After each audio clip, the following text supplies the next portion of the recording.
Mohamed Khairullah is to my left. He's the mayor of Prospect Park in New Jersey. He's originally from Aleppo, Syria. His family fled in 1980, and he fled with them, and he lived in Saudi Arabia for many years, and then moved to the United States in 1991. I think the first time he went back was in 2012.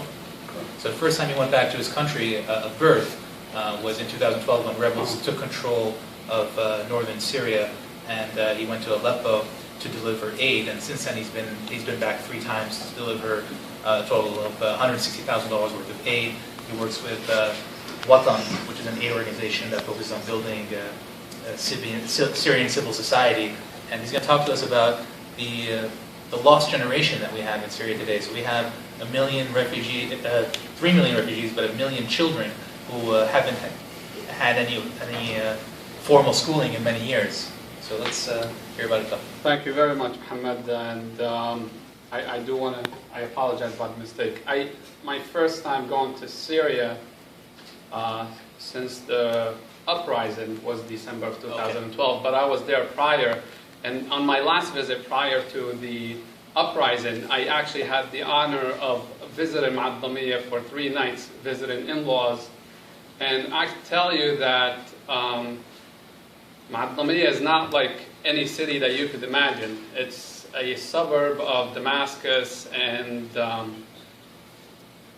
the services provided to the city prior to the revolution were very minimal. I mean, if I speak to you about road conditions alone, the regime has neglected that town prior to the revolution. So I applaud Qusay, and it's an honor to be in your presence.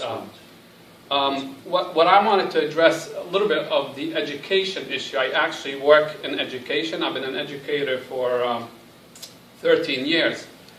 And prior to me coming here, in my mayoral duty, I had an emergency meeting with the town residents because someone dropped the ball in the town. We have a small town, and the kids don't have a baseball season.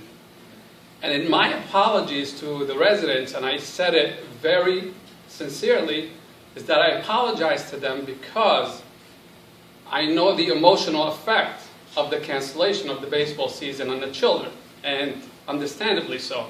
A 10-year-old is not going to logicalize the cancellation of the baseball season. It's an opportunity for them to meet with their friends. It's an opportunity for them to go outside. So it's sort of traumatizing for them. So imagine what the children in Syria are going through with the collective punishment that the Assad regime is enforcing on the entire population of Syria. Now, I'm not going to address higher education because obviously people who are probably in high school, maybe even in middle school, have some sort or some type of education where they could hold themselves. You know, they have something they could either build on or go from. But as an educator, even though I do teach high school, I know that children develop, for example, their reading skills up to 3rd grade. After that, we give them support based on where they have developed up to 3rd grade. They just become stronger. So imagine if you might, how now for 3 years, there are 4,000 schools in Syria out of 20,000 schools for K through 12 that have been destroyed. So I'm going to speak about the K through 12 system, where 3 years of missed educational opportunities can produce a generation of essentially not very productive individuals when it comes to high functioning jobs in society. In a country that graduated thousands of professionals that served either in Syria or in the entire region, the Gulf area, North Africa, a lot of these countries actually rely on Syrian professionals for their services. And I don't know about your region here, but in my part of, or in my neck of the wood, in North Jersey, There's a lot of Syrian doctors, a lot of Syrian engineers and professionals that the communities depend on. So Syria is known for producing and graduating highly or very good professionals. So it's common knowledge that the Syrians who graduate the local universities not only end up working in Syria, but Syrian teachers, doctors, and engineers support the infrastructures in countries throughout the region.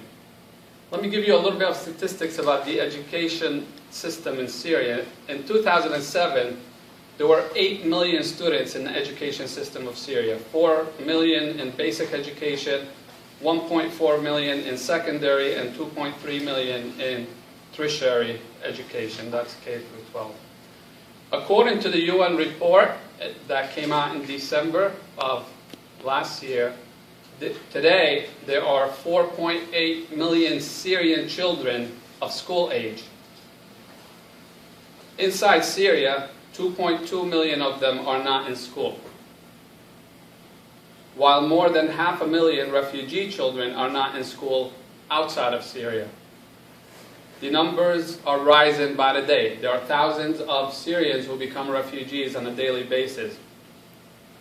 Prior to the start of the revolution, there were 20,000 K through 12 schools with a participation rate, attendance rate of 97% of Syrian children. Now, 4,000 of them have been destroyed to the point of they're not functional for school purposes. That's 1 out of every 5 schools. Add to that the hundreds of schools that have been used as shelters, because many families, when they move from their particular areas and they move to what they would consider to be safer areas, the first places they go to are either mosques, which are houses of worship, or schools. And I have witnessed these situations firsthand in the village of Qah, where you have probably 20 family members to a classroom.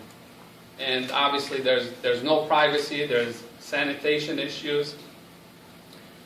So, and that's part of the collective punishment that the Syrian regime applies toward the entire population of Syria, let alone the bombing of these schools sometimes after people move into them.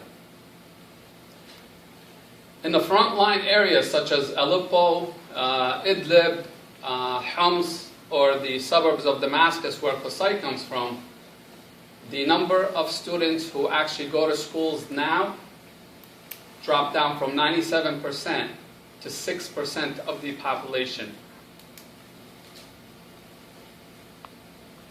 So since the regime uses the scorched earth policy and collective punishment tactics to try to bring the Syrian people into submission, schools were a favorite target of the regime to spread fear in the hearts of the people. Tell them that nowhere is sacred as far as the regime is concerned, and that the only way the people can regain security is by returning to the rule under the umbrella of the regime. Now, Qusay and I did not exchange notes, but it's common knowledge for the Syrian people that this is how the Syrian regime operates. This is the first time I have the honor of meeting Qusay. But it's common knowledge. The Syrian regime has been, since the father taken over in 1970, used collective punishment, scorched earth policy. If any one of you is aware of the massacre of Hama in 1982, where the regime killed 40,000 people in 30 days to end the first uprising of the Syrian people.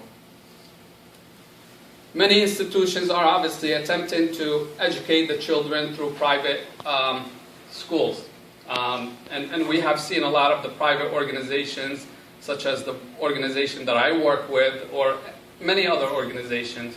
And what they tend to do is they move into apartment buildings to blend into the community, which leads to smaller class sizes that cannot accommodate the number of kids that want to be educated. They handle small number of students for fear of large casualties in case of a barrel bomb or any type of attack. According to the New York Times article in December of 2013, among the 4.8 million Syrian children of school age, some 2.2 million who are still in the country are no longer in school, joining at least 500,000 and probably many more child refugees in neighboring countries. The United Children's Fund report states. According to the report referenced, if the opportunity is missed, and that is to rescue the educational system for the Syrian children, the likely outcome is a sharp rise in the proportion of uneducated youth, which will perpetuate the cost of conflict for decades to come. 4 minutes? Yes, I'm almost there. All right, thanks. Every Syrian child out of school is a lifetime of potential under threat. Only immediate and concerted action can stop that from happening. Syrian children have the problem with the need of help for the following things. They have a problem returning to any type of school because they don't feel safe. They don't feel safe going to school. Some of the popular times for the regime to drop bombs is either early in the morning when kids and people are going to work, or late in the afternoon when children and people are returning from work and school. Feeling the need to learn, because with not feeling safe, sometimes learning becomes a secondary. And the last problem is the fact that children who go, for example, to Lebanon or to Turkey have a problem adapting into society. Turkey is a completely different language, so they can't just blend into the system. In Lebanon, sciences and math are taught either in English or in French, where in Syria it's taught in Arabic. So without immediate help, we will have a truly lost generation. And the estimated cost of pulling the education system together at this point is over $1 billion. I'm going to leave you with a quote from a 17-year-old girl named Hiba from Za'atari camp that says, "I used to have a dream, but it's been blown away by the winds of this place. My dream was to go to university and study pharmacy. It was on my mind and in my heart, but it's been reduced to ashes." I thank you for your time, and God bless you. Just to add on that, a quick note, this has a national security implication as well. So when you have these massive number of refugees in camps, not going to school, obviously you're going to have some radicalization of these children, and they might turn to violence. So that's one problem. We also I've seen this firsthand in a camp in northern Syria, where they built this classroom in a tent, and there were no Syrian teachers or foreign teachers to come and give them math and sciences, but there was a Saudi who was there, coming in, risking his life to teach them the Wahhabi way of Islam, coming in with the books and with finances. So these types of situations are ripe to be exploited by the worst actors, the actors that you don't want to come in, and as you ignore it, you look down 20 years down the road and we start talking about, remember those madrasas? Remember where they graduate? Well, that's where they graduated from. They graduated from the place where we should have helped, or perhaps, I don't know how, maybe not help, not advocate helping them, because that's, I don't want to take that position.